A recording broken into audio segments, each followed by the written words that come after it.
Hello बच्चों, कैसे हो आप सब। आशा करता हूं कि आप सब बहुत बढ़िया होंगे और अब तक आपकी तैयारी पूरी हो चुकी होगी। तो ये वीडियो मैं आपके डिमांड पे बना रहा हूं। आपका डिमांड था कि सर रीडिंग कॉम्प्रिहेंशन यानी कि पैसेज वाले क्वेश्चन में एक क्वेश्चन आता है ओपिनियन और रीजन पे आधारित, और जब भी आप इस टाइप के क्वेश्चन को देखते हैं तो आप परेशान हो जाते हैं। आपको इस टाइप के क्वेश्चन को सॉल्व करने में प्रॉब्लम होता है, तो आप बेवजह परेशान हो रहे हैं क्योंकि इससे आसान क्वेश्चन और कुछ हो ही नहीं सकता है। मैं आपको बताऊंगा कि कैसे बहुत आसानी से इस टाइप के क्वेश्चन को हम सॉल्व कर सकते हैं। मैं आपको बता दूं कि ओपिनियन और रीजन पे आधारित जो क्वेश्चन होता है वो आपको ना केवल रीडिंग कॉम्प्रिहेंशन यानी कि पैसेज में, बल्कि आपके लिटरेचर का जो सेक्शन होता है, लिटरेचर में जो एक्सट्रैक्ट वाले क्वेश्चन आते हैं वहां पर भी आपको ओपिनियन और रीजन पे आधारित क्वेश्चन आपको देखने को मिल जाएंगे। तो चलिए मैं आपको बताता हूं कि कैसे इस टाइप के क्वेश्चन को हैंडल करना बहुत ही सिंपल तरीके से। तो ध्यान देना है, सबसे पहले मैं एक एग्जांपल लेता हूं, लेकिन एग्जांपल से भी पहले हमें यह जानना चाहिए कि ओपिनियन क्या होता है और रीजन क्या होता है। सिंपल सी बात है, ओपिनियन हमेशा व्हाट का रिप्लाई देता है, ओपिनियन हमेशा व्हाट का रिप्लाई देता है, और जो रीजन होता है ये हमेशा वाई का रिप्लाई देता है। तो ध्यान देना, ऑथर चाहे आप किसी टॉपिक को लेकर, किसी चीज को लेकर कि आप क्या सोचते हैं, क्या फील करते हैं, व्हाट डू यू फील और think about a particular topic और समथिंग।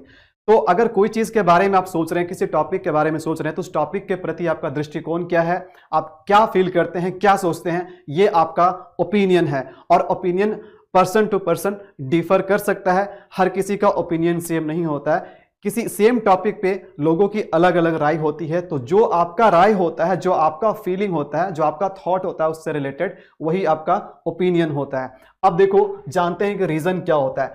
रीजन हमेशा क्यों का जवाब देता है कि आप वैसा किसी टॉपिक के बारे में क्यों सोचते हैं, आप वैसा किसी टॉपिक के प्रति ऐसा दृष्टिकोण क्यों रखते हैं, यानी आपने वैसा सोचा तो क्यों सोचा। तो जो क्यों का जवाब देता है, मतलब व्हाई डू यू थिंक और फील दैट वे, आप उस तरीके से क्यों सोचते हैं। अगर किसी टॉपिक से रिलेटेड मैं इस तरीके से सोचता हूं तो मैं इस तरीके से क्यों सोचता हूं। अगर किसी टॉपिक से रिलेटेड आप उस तरीके से सोचते हैं तो आप उस तरीके से क्यों सोचते हैं, ये आपका रीजन है। तो मैं आपको बताऊं, क्वेश्चन इस टाइप से रहेगा आपका। तो यहां पर पैसेज से एक क्वेश्चन लिया गया है, ये क्वेश्चन नंबर 4 है। ध्यान देना, ये सीबीएसई के वेबसाइट से ही सैंपल पेपर मैंने लिया है, उसी का जो आपका रीडिंग कॉम्प्रिहेंशन का क्वेश्चन है उसी का ये एक क्वेश्चन है। तो देखो यहां पर जो क्वेश्चन हमारा है, ये क्वेश्चन का टाइप है ओपिनियन और रीजन पे आधारित। तो यहां पर आपको इस तरह से बॉक्स दिया हुआ रहेगा जिसमें एक जगह आपको रीजन लिखा हुआ मिलेगा, एक आपको ओपिनियन मिलेगा। तो रीजन वाला में देखो, रीजन वाला जो कॉलम है ये आपका फील्ड रहेगा, ये भरा हुआ रहेगा, इसमें कुछ चीजें लिखी हुई रहेगी। आपको क्या करना है, इस रीजन का ओपिनियन बताना। ओपिनियन आपको कहां मिलेगा, ओपिनियन आपको पैसेज में मिलेगा, पैराग्राफ में मिलेगा, एक्सट्रैक्ट में मिलेगा। तो जो बातें ऑथर कही है, जो बातें ऑथर ने, राइटर ने पैसेज में कहा है, वो उसका ओपिनियन है, और उसी ओपिनियन से ये रीजन बनाया जा रहा है, उसी ओपिनियन पे ये रीजन आपको बनाकर दे दिया है। लेकिन आपको क्या फाइंड आउट करना है, आपको पैसेज में फाइंड आउट करना है ओपिनियन, जो कि आपको पैसेज में मिलेगा। तो कैसे फाइंड आउट करेंगे, बहुत ही सिंपल तरीका है। देखो स्टेप नंबर 1, इसको 2 स्टेप में हम खत्म करेंगे। ध्यान देना, स्टेप नंबर 1 ये है कि रीजन में जो भी बातें लिखी हुई है, रीजन में जो भी फ्रेज लिखा हुआ है, जो भी वर्ड्स लिखे हुए हैं, इसका मीनिंग आपको सबसे पहले समझना है। स्टेप नंबर 1 क्या है, स्टेप नंबर 1 है कि आपको सबसे पहले रीजन का जो मीनिंग है ये समझना है। ध्यान देना, यहां पर क्या लिखा हुआ है, यहां लिखा हुआ है best experienced rather than described. इसका मतलब क्या हो, अगर आप इसका मतलब समझ गए तो बहुत आसानी से आप पैराग्राफ में आप इसको खोज लोगे, फाइंड आउट कर लोगे इसका ओपिनियन। बात समझ में आ रही है। जो बात यहां लिखी गई है कि best experienced rather than described, इसका मतलब क्या हो गया, इसका मतलब हो गया कि कुछ चीजों को आप शब्दों में बयान नहीं कर सकते हैं, कुछ चीजों को आप वर्ड्स में डिस्क्राइब नहीं कर सकते हैं, उसको समझने के लिए आपको खुद एक्सपीरियंस करना पड़ेगा। तो जो चीज हम एक्सपीरियंस करके समझ सकते हैं वो चीज को हम वर्ड्स से समझ नहीं सकते हैं, शब्दों में समझ नहीं सकते हैं, वर्ड्स में डिस्क्राइब नहीं कर सकते हैं। तो वही बात लिखा गया यहां पर। तो ये क्या हुआ कि इसका मीनिंग हम समझ चुके हैं। अगर आप इसका मीनिंग बहुत अच्छे तरीके से समझ गए तो मैं आपको बताऊं ओपिनियन आपको कैसे मिलेगा। आपको पैसेज में जाना है, पैसेज के पैराग्राफ में जाना है, जिस पैराग्राफ में आपको बोला जा रहा है जाने के लिए आप उसी पैराग्राफ में जाना, उसी पैराग्राफ में आपको इसका ओपिनियन मिलेगा। देखो, आप सिनोनिम के क्वेश्चन बनाए हो, वर्ड मीनिंग में, वोकैबुलरी में सिनोनिम के क्वेश्चन बनाए हो। सिनोनिम क्या होता है, 2 ऐसे वर्ड्स जिनके मीनिंग सिमिलर होते हैं, जिनके मीनिंग एक जैसे होते हैं, सिमिलर होते हैं। बात समझ में आ रही। तो ये भी आपके सिनोनिम के क्वेश्चन के जैसा ही है। तो आपको क्या करना है, देखो यहां पर जो भी रीजन में जो चीजें, जो बातें लिखी गई है, जो बात यहां पर लिखा गया है, जो इसका मीनिंग है, आपको क्या करना है कि आपको पैसेज में जाकर के, पैराग्राफ में जाकर के आपको वैसे फ्रेज को ढूंढना है, वैसे वर्ड्स को ढूंढना है जो कि मीनिंग में, रीजन में जो भी बात लिखा गया इसका सिमिलर हो। तो आपको क्या करना है कि आपको ओपिनियन कहां से मिलेगा, पैसेज में आपको वैसे वर्ड्स को, वैसे फ्रेज को सेलेक्ट करना है जिसका मीनिंग रीजन के मीनिंग से मिलता जुलता हो, यानी इन दोनों के ओपिनियन और रीजन का जो मीनिंग हो वो आपस में क्या हो, सिमिलर हो। यानी कि ध्यान देना, ये रीजन भी कहां से निकला है, ये रीजन भी ओपिनियन से ही बनकर निकला है। तो सिंपल सी बात है, पैसेज में कोई भी ऐसा वर्ड्स, ऐसा ग्रुप ऑफ वर्ड्स, ऐसा फ्रेज हमको मिलेगा, उसका भी मीनिंग कहीं ना कहीं रीजन के जैसा ही होगा, तो वही फ्रेज, वही ग्रुप ऑफ वर्ड्स हमारा क्या होगा, इस क्वेश्चन का आंसर होगा, इस ओपिनियन के जगह पे आएगा। तो ध्यान देना, हम एक बात को कई तरीके से कह सकते हैं, तो यहां पर ओपिनियन में जो कुछ भी मिलेगा ये इसी बात का दूसरा तरीका है कहने का। तो चलिए हम पैसेज की ओर चलते हैं और देखते हैं कि पैसेज में हमें ये बात कहां पर मिल रहा है। तो सबसे पहले मैं आशा करता हूं कि रीजन में जो भी बात लिखा गया उसका मीनिंग आप बहुत अच्छे तरीके से समझ गए। अब चलिए पैसेज की ओर चलते हैं। देखो, तो यहां पर पैसेज का केवल हम पैराग्राफ 1 लिए हैं।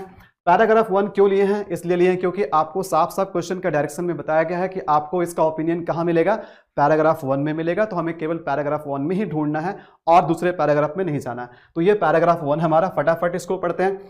Mountains have always been held in great awe by mankind, they have been a challenge to humans, those brave among us have always wanted to conquer them.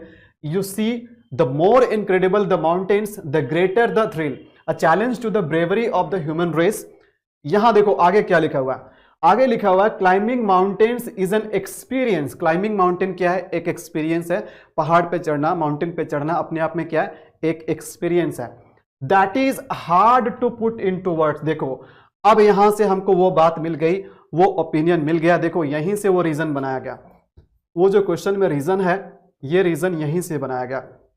देखो यहां पर इस लाइन को फिर से आप पढ़ो, क्या लिखा हुआ है, climbing mountains is an experience. Mountain पे चढ़ना, पहाड़ पे चढ़ना अपने आप में एक एक्सपीरियंस है।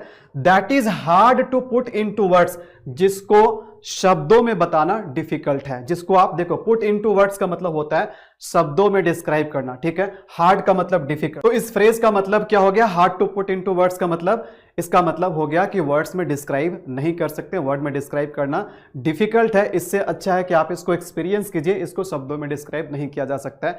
तो यही वो फ्रेज है जो हमारे क्वेश्चन का आंसर होगा। अब सिंपल सी बात है, hard to put into words और यहां पर लिखा हुआ है best experience rather than describe. क्या ये दोनों बातें सिमिलर है कि नहीं है, यही बात यहां भी कहा जा रहा है कि अगर किसी चीज को समझना है, क्लाइंबिंग माउंटेन को समझना है, तो आप उसको खुद एक्सपीरियंस कीजिए, इसको शब्दों में डिस्क्राइब नहीं किया जा सकता है। तो इसका जो करेक्ट आंसर हो जाएगा, यहां पर जो ओपिनियन के जगह पे हमारा आएगा, जो हम पैसेज से फ्रेज उठाएंगे वो क्या उठाएंगे, hard to put into words, hard to put into words. तो ये हमारा करेक्ट आंसर हो जाएगा। यहां जो हमारा ब्लैंक स्पेस है, ओपिनियन का जो कॉलम है, वहां पर क्या आएगा, hard to put into words. I hope कि आपको समझ में आ गया, कितना ही आसान है। सबसे पहले हम रीजन क्या किए, रीजन का मीनिंग जाने, और हम पैसेज में जाकर के, पैराग्राफ में जाकर के वैसे ग्रुप ऑफ वर्ड्स को हमने फाइंड आउट किया जिसका मीनिंग भी इससे मिलता जुलता है। बात समझ में आ रहा है। तो यहां से जो क्वेश्चन हमने लिया, ये क्वेश्चन पैसेज का है, रीडिंग कॉम्प्रिहेंशन का है। ऐसा क्वेश्चन आपको लिटरेचर वाले सेक्शन में भी, यानी कि एक्सट्रैक्ट वाले क्वेश्चन में भी मिल जाएगा। चलिए एक एग्जांपल मैं उसका भी दे देता हूं, ध्यान देना। तो यहां पर भी अगेन एक क्वेश्चन है जो कि ओपिनियन और रीजन पे आधारित है, बट ये आपको एक्सट्रैक्ट से लिया गया। ये क्वेश्चन जो है ये एक्सट्रैक्ट से लिया गया है, यानी लिटरेचर वाला चीज है। तो ध्यान देना कि यहां पर क्या लिखा हुआ क्वेश्चन में, complete the following with a phrase from extract. तो एक्सट्रैक्ट से क्या करना है कि फ्रेज उठाना है और इस ओपिनियन को कंप्लीट करना है। तो चलिए इस क्वेश्चन को भी हम सॉल्व करते हैं। हमारा पहला स्टेप क्या है, स्टेप नंबर 1, आपको रीजन को पढ़ना है। रीजन को पढ़ करके इसके मीनिंग को समझना है। देखो रीजन में क्या लिखा हुआ है, रीजन में लिखा हुआ to attract attention. To attract attention का मतलब क्या हुआ, टू अट्रैक्ट अटेंशन का मतलब होता है ध्यान खींचना। क्या हुआ, ध्यान खींचना। तो चलिए यहां पर हम क्या करेंगे, अपना ओपिनियन को फाइंड आउट करेंगे। ये ओपिनियन हमें कहां पर मिलेगा, एक्सट्रैक्ट में मिलेगा। हमें इसके लिए एक्सट्रैक्ट को पढ़ना होगा। तो ध्यान देना, एक्सट्रैक्ट में हम वैसे वर्ड्स या ग्रुप ऑफ वर्ड्स को सेलेक्ट करेंगे, वैसे वर्ड्स या ग्रुप ऑफ वर्ड्स को फाइंड आउट करेंगे जिसका मीनिंग रीजन के मीनिंग से मिलता जुलता हो, बिकॉज ये रीजन भी कहां से बनाया गया, ये रीजन भी कहां से निकल करके आया, ओपिनियन से ही निकल करके आया। तो इसलिए ओपिनियन का मीनिंग और रीजन का मीनिंग क्या होता है, सिमिलर होता है। तो सिमिलर मिलने वाले यानी एक जैसे मीनिंग रखने वाले हम वर्ड्स या ग्रुप ऑफ वर्ड्स को सेलेक्ट करेंगे एक्सट्रैक्ट से। तो चलिए एक्सट्रैक्ट की ओर चलते हैं। ये रहा हमारा एक्सट्रैक्ट, और ये एक्सट्रैक्ट लिया गया है from the diary of Anne Frank से लिया गया है। तो चलिए फटाफट एक्सट्रैक्ट को पढ़ते हैं।